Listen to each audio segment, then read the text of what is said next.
He wasn't supposed to cry during surgery. But that day, Dr. Ethan's tears fell inside the patient's open chest. The nurses froze. The heart on the monitor stopped. And the truth behind his breakdown shocked everyone. Just 24 hours earlier, Ethan was in the hospital corridor holding a blood report. The patient on tomorrow's list, Daniel Ross. The name alone made his hands tremble. It was the man who killed his son. 5 years ago, Ethan's son was hit by a drunk driver who escaped charges, Daniel Ross, a wealthy businessman. Ethan buried his boy with eyes full of rage and a heart full of promises for revenge. Now fate placed Daniel on his table, unconscious, broken ribs, failing heart. Ethan could end his suffering with one small mistake.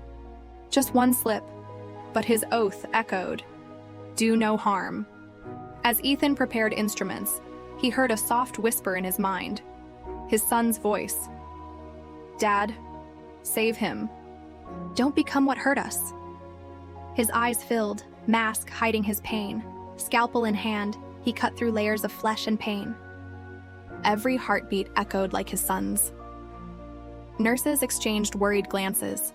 Dr. Ethan never spoke, just worked in silence, tear by tear. Suddenly, Daniel's heart rhythm dropped. "We're losing him," shouted the nurse. Ethan's mind raced, between vengeance and duty. For a split second, hatred whispered, "Let him go." Then Ethan slammed his palm on the table. "No, not today." His voice cracked as he grabbed the defibrillator. "Clear!" The body jumped. One beat, then another. Life returned. After stabilizing him, Ethan stepped back. His gloves were shaking. He whispered, "I just saved the man who destroyed me." His tears finally broke through his mask, landing silently on Daniel's chest. For days, Ethan avoided Daniel's ward. Every time he passed, he heard monitors beeping, the same rhythm his son's heart once had. The guilt grew unbearable. One morning, Ethan found a note on his desk. "I know what I did. I've seen your face. I remember the trial. If you saved me, I don't deserve it. Daniel Ross." Ethan entered Daniel's room. The man was weak but awake, tubes running into his veins. Their eyes met, two souls drowning in shared pain and silence. "I took your son's life," Daniel whispered. "But I see his eyes in you. You saved me when I didn't deserve breath." Ethan's voice trembled. "I didn't save you. I saved what my son believed in." Days later, Ethan received another envelope. Inside, a signed organ donor card from Daniel. "For your forgiveness," it read. "If I die again, let my heart give life." A week later, Ethan heard the code on intercom. "Room 302, cardiac arrest." He ran. It was Daniel. Despite all efforts, this time Daniel didn't wake up. Nurse handed him a file. Daniel had legally donated his heart to a waiting child who needed transplant. Ethan froze. The child's name, Liam Carter Avery, his son's best friend. Ethan operated again, this time on little Liam.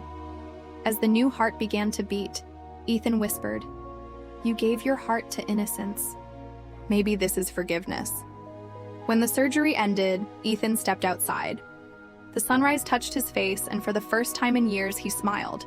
Not in victory, but in peace. Weeks later, Ethan received a small parcel from Daniel's lawyer. Inside, a photo of Daniel holding Ethan's son at a charity event, taken 1 week before the accident. Daniel had known his boy. Tears flooded his eyes. The man he hated once held his child with love. Fate had tied them long before tragedy tore them apart. Ethan visited his son's grave. He gave his heart, and I gave mine. He placed Daniel's photo beside his son's. Two souls forgiven, connected through one heartbeat. Maybe forgiveness doesn't change the past, but it can heal what's left of the soul. Ethan looked at the sky. It wasn't anger anymore. It was grace. Liam recovered completely.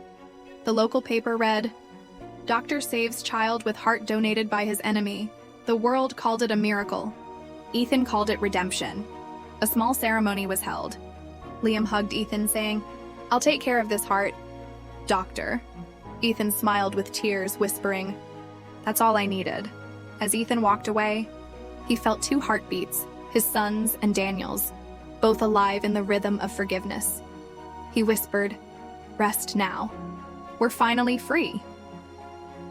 If this story touched your heart, don't forget to subscribe, like, and share, because sometimes the smallest act of forgiveness can heal the deepest wounds.